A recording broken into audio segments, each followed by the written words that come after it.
Yeah. It's interesting about the mobility thing because it's crazy how I think the concept that people have in their heads, especially when they're not educated about stuff, is they look at guys and they go, okay, that guy's so big he can't touch his shoulder blades, right? So that just means that that's automatically going to happen. It's like, I want to be able to do this, and I can grab my hands behind my back. Yeah, because you put effort into doing that. Yeah. Like for me, I remember my dad was always like, because I told him, I was like, I want to start doing Olympic lifting and whatever, and he's like, oh, I can't do that. He's like, crush your spine. He's like, look at all these guys in the Olympics, they're all short. And so when I'm little, I'm like, oh, okay. And then I take kinesiology. I come back in college. I'm like, actually, Dad. I'm like, these guys just happen to be the best because they're shorter. Yeah. And it helps them. It gives them more leverage. They didn't start at 6'3" and now they're 5'8". Because they're doing snatches. They don't. It doesn't stunt your growth. They're going to be that tall. That was like that first moment of my life where I was like, oh my God, my dad doesn't know everything. Yes. Shit. What else doesn't he know? Yeah. No, fitness teaches you that faster than anything else. Oh, yeah. My parents, they don't know how to eat. They don't know how to work out. Yeah, but then you end up being at all the family cookouts. You're just sitting there with a line of like aunts and uncles, like, like my back's bothering me. It's like, I'm not a doctor, guys. Like, I love all of you, but I think you should go talk to your doctors. You're not going to listen to me if I tell you to do something anyway, because you're family. It's like you're gonna then hear what I say and then have some kind of an excuse as to why. 100%. And then come back and well, I don't want to be like you. Yeah, it's like, why are we doing this at Thanksgiving and Alice? You're not going to start doing sprint intervals. It's like, why are you why are you eating different than all of us? Yeah. I remember my first bodybuilding show. I went home and I was met by my grandmother going, you look awful. I was like, it's the best I've ever looked, man. It's literally the best I've ever looked in my eyes. And dude, I met with you look awful. This is the best I've ever looked. Yeah, you should eat more, all this stuff. And I'm like, I worked so hard for this. I know. That's why I don't come home very often. You don't have always hard moms work in the to look this grandma. bad. Yeah, it's always some mom's Instagram. It's like, oh my God, we gotta get him food. I know. Every time I've ever had a surgery or something, and I've had to lay off weight, heavy weights for a couple of days. Yeah. There'd be at my knee surgery, I lost a few pounds because I couldn't put a lot of weight on my left leg yet. And every single time my mother-in-law's, you look great. You look a lot, but you don't have all this. And I'm just sitting here like, you know what? I'm the only person around here who's in shape. I was like, good. I'm gonna start making comments about you guys. How about that? Yeah, it's like I look great because I'm starting to look more like maybe a potential reasonable goal that you might be able to one day get to. So because you can quantify it for yourself, it's great. Well, it's funny because they always mean it as a compliment, but you're sitting here going, you don't know, for me, really, training's never really been about aesthetics. It's always been about performance. Yeah. But I've always when I was a strength coach, I would tell clients who come in, especially Gen Pop, I'd be like, look, you are focused on the mirror. That's why you're here. Yeah. My job is to make you focus on the numbers.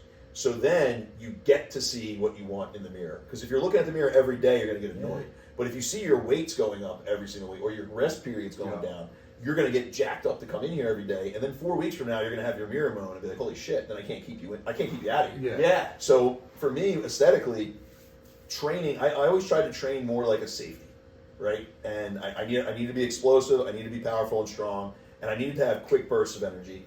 And if you train like that, you're going to look decent. So for me, it was always there was never a thought of I have to put on size or to put on weight. It was just dude, I just want to be strong as hell. Yeah. And I want to beat my numbers when I'm doing my Olympic lifts and stuff. So you're going to gain size when you do that shit. And I think, for a lot of people who are training, a lot of people that I talk to, especially in the figure competitor or the bodybuilding world, because it's always about aesthetics, people have this thought process that training has to be about that. And I think they set themselves up for failure when it's dude, look, if you want to look great, that's great. Just do anything, really. If you do anything, your body's going to adapt. Look better, all training is tricking your body into evolution, right? Yeah. Your body doesn't know you're not running from a tiger. It doesn't give a shit that you're doing, if you're doing a back squat or front squat or any of that shit, it just knows that it has a stimulus and it better thicken up and get stronger or else it's screwed. Exactly. Yeah. But even in bodybuilding, right? So lifting weights is their game time. Right. Yeah. Not getting on stage or anything like that, but you still look at the key parts of their day and their training. It's the same thing that you do for performance. It's bench press, it's back squats, front squats, deadlifts. That's why I hate sport-specific training. I hate that. I hate that term. Because we can all benefit from the same exact shit. Well, we work with hockey players, lacrosse players, baseball players, golfers, and everybody along those lines. the bones of every program's damn near the same. And Now, then you skill throw in, specific is different. skill Yeah. specific's different, Yeah. but in generating power, being more fit, and staying healthy, a lot of that stuff's the same. And then for the individual, it changes based on what their weaknesses are, what they need to improve on, and then if they need explosive cardio as part of their. Well, that's where the I'm original. not having golfers run sprints. Well, of course, Yeah. and that's where the original term of functional training came from before it got perverted by the personal training world. Yeah. Right. Like, I remember functional training. We called it functional training because like whatever your function is. So if you're a face-off guy, your function's different than if you're a soccer player. And I remember getting to Reebok Sports Club when I moved to New York City, and they're like, "Oh, functional training." I'm like, "Yeah, that's what I've been doing since I got my degree." Yeah. And they're like, "Okay, so here's a Bosu ball," and I'm like, "Whoa, whoa, whoa!" So I was like, "I thought this was functional training. This is looking like sobriety tests." It's like, what are we doing? And it's like, and I get it. Like, it was unspoken rule. You put the housewives over here, and they do their dainty functional training, and then the guys come over here and do arms. Yeah. And that's where I really made my mark in the personal training sector there, because women who had been, like, I had a Harvard track captain actually first. I had former athletes, swimmers and stuff, who were like, I'm out, and this was just as CrossFit was becoming popular. Okay. So for women, it was like, all right, I can either train like a grandma, or this guy has me doing cleans. Yeah. And like, that's where I made my living, in that I got that whole development of people who were like, former athletes who still wanted to train like it. Yeah. And that's why CrossFit really took off, because it was like, if I'm an athlete, I know so many former athletes that they get to the CrossFit gym and they're like, oh, team lift.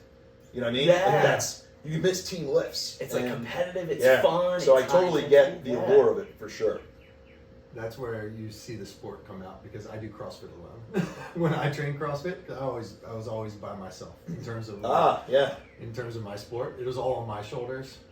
That's And right. then if the team messed up, because it was a team sport, but like I couldn't control what the other people on the team did. I course. could go out and do what I did. So like my training's by itself. But I always brought that in with my training clients too, because I used to train in a health club, which is not athletes. No. You know what I mean? So it's like, try and figure out how you can implement some of this stuff where they can get better and then make it fun. Yeah. Because that's where CrossFit brings a time into it. Mm-hmm. So they did it last week. All right, let's see what you can get this week. Yeah. Don't let yourself down, and then they can actually work towards it by themselves to come, Yes. because they're only seeing you once or twice a week. Yeah. So they don't do the work outside of it. It's trying to like add a little bit of disappointment into it, so that they don't want to hit that feeling again. Oh, yeah. Because that's what it should be. But yeah, no, CrossFit's awesome. I wish I did it earlier. Yeah. I wish I didn't do bodybuilding as early as I did, and I did CrossFit, because they still have amazing physiques.